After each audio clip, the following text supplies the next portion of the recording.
Hi friends, today we'll talk about how to fix or how to solve FIFA mobile issues. To know how to find a solution about FIFA mobile issues not opening, you should just go to settings.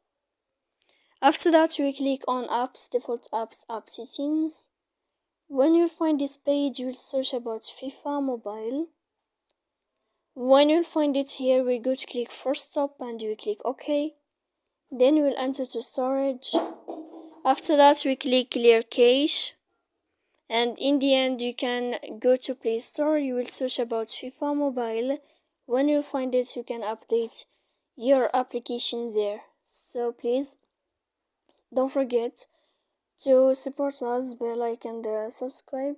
See you next time in another video, and thank you for your attention and your watching.